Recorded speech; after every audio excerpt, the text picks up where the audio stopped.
Maswerteng hapon po mga ka-STL. Narito na po ang resulta ng STL Bulacan para sa araw na to, second draw. December 26, 2025, araw ng Biyernes.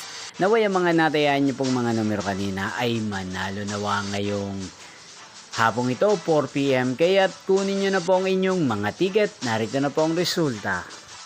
Ang mga numerong nanalo sa STL Bulacan ngayong hapong ito, December 26, 2025. 4 PM, second draw result 8 at 38 in exact order. Again, 8 at 38. At ngayong hapong ito sa STL Bulacan, atin pong i-shoutout si Ate Eloisa ng Bulacan na araw-araw pong nanonood sa channel na to.